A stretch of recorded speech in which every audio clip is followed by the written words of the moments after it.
A very distinguished panel number 2 on Newshour tonight. Shiv Shankar Mukherjee, very distinguished former diplomat. Kamal Sibal, former Foreign Secretary of India. Zafar Hilali, former Pak ambassador to the US. With him, Air Vice Marshal Abid Rao, well-known defense analyst. Syed Tariq Pirzada, strategic affairs analyst from Islamabad, and Maruf Raza. Gentlemen, thank you very much. Now, we must settle this on what Hina Rabbani Khar is saying. My first question, and I'd like to take this to, let's go point by point, okay, on what Hina Rabbani Khar has said. My first question to our guest from Pakistan, Syed Tariq Pirzada, is this. Hina Rabbani Khar says that after hearing the comments by the Indian Army chief, I am taken back a few 20 years.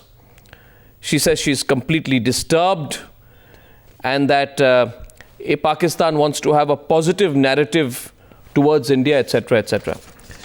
Syed Tariq Pirzada, I will now quote to you what Hafiz Saeed has been saying. And tell me whether this is also something that your foreign minister should be concerned about. He says, from the door of Kashmir, we will launch Ghazwa-e-Hind, the battle for Hindustan.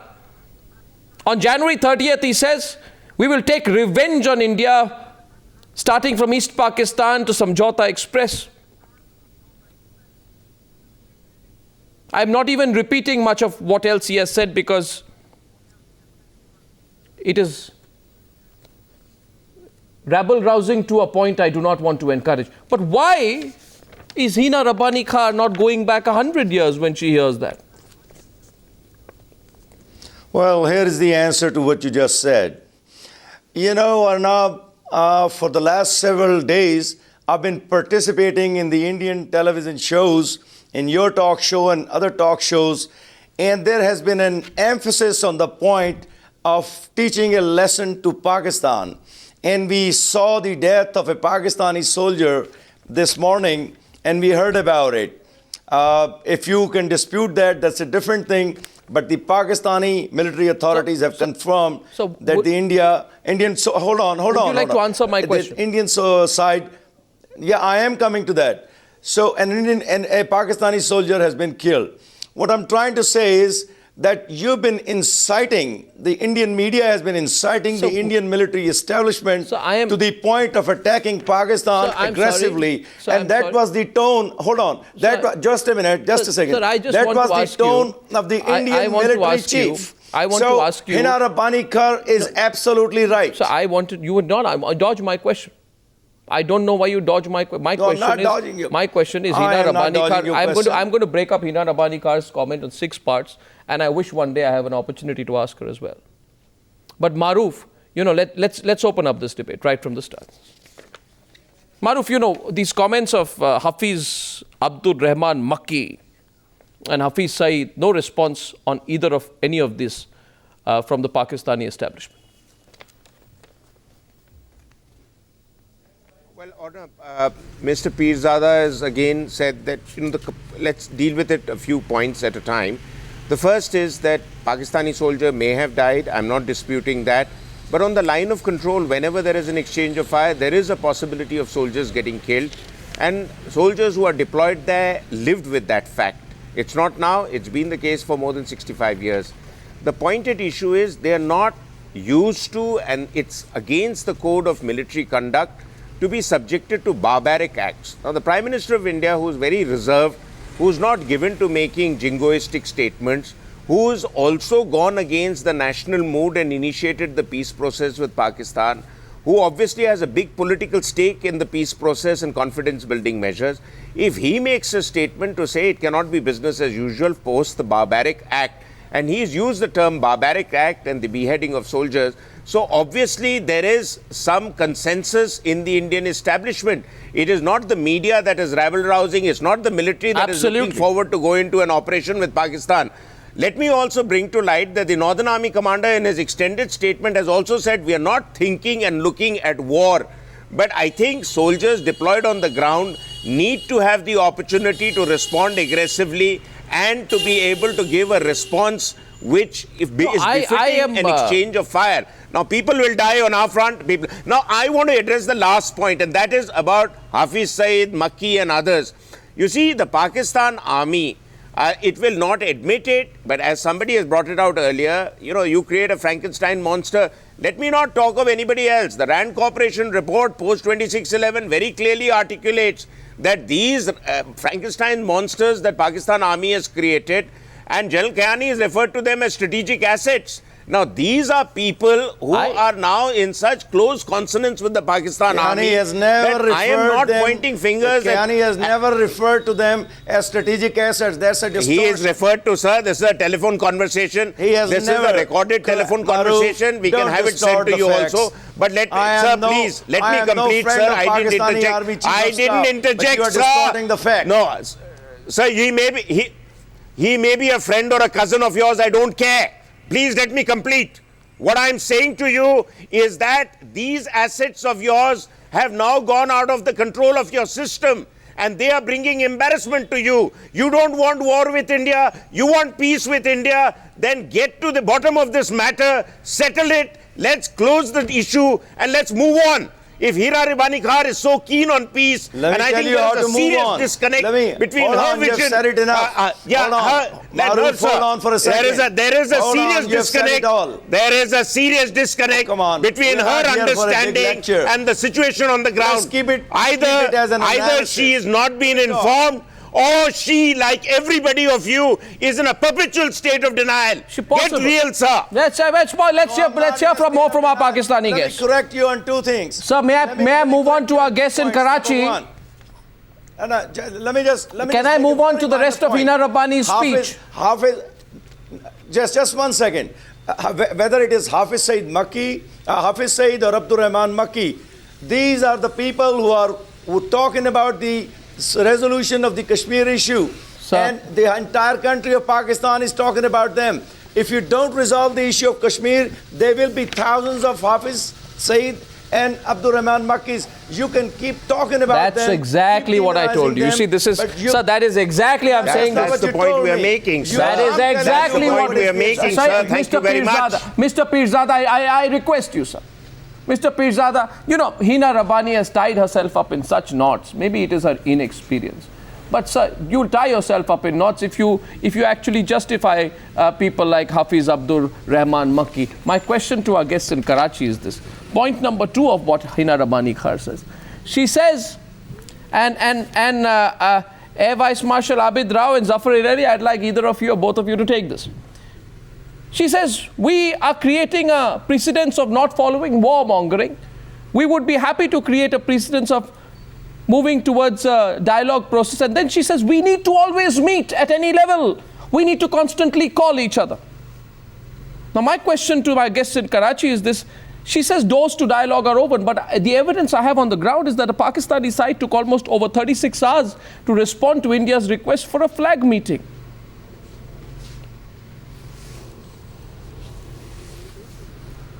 You took over 36 hours to respond to a flag meeting. Your actions belie your words, sir. If you just now listen to me carefully. I don't know why are you being unnecessarily aggressive. You are starting a war of words on television, on media. You want us to explain a lot of things that can be dealt at DGMO's level, at the flag meeting, at the foreign minister's level. My problem with the Indian media is that you take foreign policy matters on the street, to rickshawalas, to bus drivers, to people on the street. These are very sensitive matters. If we do that, if our media does that, as immaturely as you do that, our people will also say, crush India, as it has happened in past. Let's grow out of that. Sir, these are very serious matters of teaching a lesson to Pakistan, Marshal Abid Rao, of taking a revenge. I'd say this to you that, with all respect and a great deal of humility, I do not have experience of driving a rickshaw, and I do not therefore understand the context of your point. You don't have, but in any case, sir, your foreign minister says. I'm telling you, I am telling you a pointed question. Okay, now my pointed question. Having said that, let me come back to what your government has done. That I want you to answer my question on why you don't respond in 36 hours for a flag meeting. No, we have DGMO to DGMO talk. So you failed to respond for a flag meeting. Why?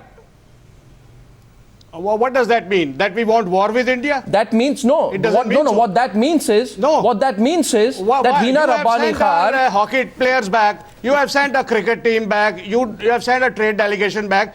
You politicize everything except peace. Sir, Please do that also. Sir, you have beheaded our soldiers. And Sir, I am we only went in, proving sir, to with you due that respect, maybe we went someone in the for peace Pakistan. with you, kept our- despite every evidence indicating 2611 and the role of the Pakistani establishment in it. You have been in a state of denial about 2611. You've been in a state of denial of a number. I can quote you We para, have not. chapter and verse from writings from India has refused your to hold officers a joint who have written and investigation. admitted. You have admitted how there is a disconnect between those who are sent out to create problems and those who make certain speeches in favor of Pakistan in the international media. Hina Rabbani Khar is your distinguished foreign minister, but she's the elegant face of Pakistan. But the world is not going to be misled by her anymore, sir. Those of us who know, they know there is a complete disconnect between what she is saying and what is happening on the ground. You want to pressurize the international community and use your presidentship of the UN Security Council and use America's services to try and internationalize the Kashmir issue by a flare-up out here. Why don't you stop Kashmir the whole is issue an by international identifying issue that since odd Johnny 1948. or the jihadi Now, please who listen has to me done also. what he has done Kashmir and is close the already matter. an international issue, but you are in a state of denial by not accepting. For you, sir, that not Kashmir for is us. an international issue. So the For question- you, sir, not for us. It may not be for you. We, For us. my question- Kashmir my- is It is, a part definitely. of the Union If of you India, call- and we do. For us, the matter is closed. Why period. do we have a line of control there then? Why do we have a ceasefire line? Why do you have to build a fence Sir, there do you want me to without narrate? permission? Do you want me to Obviously. narrate why the ceasefire line became the line of I can. control? I don't want to waste your time in history lessons, sir. Go back and refer to your No, notes. no. We can go back to any limit. But look, what unfriendly gestures have you done? You have sent our hockey Sir, players this- back only because there are Sir, ships and us. If sir, there you is are very Hafiz Saeed concerned. There was Bal Okay, Thackeray 1 minute. there, Let's get there are everyone his in. followers. Let's get Some everyone. people- Let's get yes. everyone in. You see, let's not compare something as trivial as 7 hockey players, going back to No, it is 117 Bal ceasefire Thackeray's attitude violations. since last 40 years. Sir, I am we only. have never Sir, I am. overplayed his role Sir, in please. anti-Pakistan Sir, please, sentiment. sir, am I your saying government anything? cannot hold a cricket match in Sir, Mumbai we'll play because cricket. of him. Sir, my point is this. I am looking at what Hina Rabbani Khar says. Now, Hina Rabbani Khar says, deep abiding commitment to a normalized peace process, etc., etc. This is the only way to. It's nice on a Charlie Rose show. But repeated Please do ceasefire not belittle violations. her Yeah, an status interior by minister, Charlie Rose show. interior minister who She is a foreign compares minister. Babri Masjid demolition to 2611, makes an insensitive comment on Saurabh Kalia. When you try to raise the matter of Kashmir at the UN General Assembly, 117 Why ceasefire don't violations. you hold joint investigations? So on I all am such saying today, issues? It is Kamal India who Sibal, goes back on Kamal that Sibal, foot. Mr. Yes. Kamal Sibal is, what is the best way to take on this, the Pakistani gabble, this Hina Rabbani Khar attempt at trying to woo the Americans with a bunch of lies? How is the best way to respond to this? Well, I don't think that she can succeed in wooing the Americans because there's now a huge gap between the Pakistanis and the Americans about Pakistan's sincerity and credibility in tackling the terror on the Western Front. Yes, if the Pakistani foreign minister goes to the United States, she will use the media to state her case as best as she can. But I think she's making a serious mistake in engaging in rhetoric against India, which is not in consonance with what the Indian government has tried to do in the last so many years in order to build greater trust between India and Pakistan. Now, this particular issue which we are grappling with would not have arisen had there not been a case of beheading, because the ceasefire violations take place, occasionally soldiers on both sides get killed. This is not the real issue. The real issue is the revulsion in the Indian public about the act of beheading. And therefore it has built up, especially after the manner in which the public raised once again the issue of the beheading and mutilation of the body of Captain Kalia. Now, in doing this, the Pakistani side has sent a message to us that what they had done 10 years ago, they can do it again with impunity, and India has no answer. Now, for the Pakistani foreign minister, after India protested about this beheading, to say this never happened, that we've already made an inquiry, and suggesting that it was something that has been contrived by India, and saying that Indian protests are utterly completely unacceptable, and that she's appalled that these allegations are being made. But go back to what happened when our previous foreign minister went to Pakistan, S.M. Krishna, and in the joint press conference, the Pakistan foreign minister didn't even mention terrorism as an issue between the two countries. And in a separate television interview, she was surprised that the Indian side was raising the issue of terrorism because she thought that there was no issue left. And when, as you said rightly just now, when the Pakistan Interior Minister came here, he made even more offensive statements than what the Pakistan Foreign Minister has made, but we tolerated them. Exactly. We let that go because there was no case of beheading and this kind of barbaric act that was involved. So the reaction in India is to this, and it should have been better for the Pakistan Foreign Minister and the Pakistani establishment to actually have taken cognizance of this act and said that we will investigate this. Yes. And if this has actually happened, we'll punish those people who are involved in this, and then I think the matter would not have gone out of hand.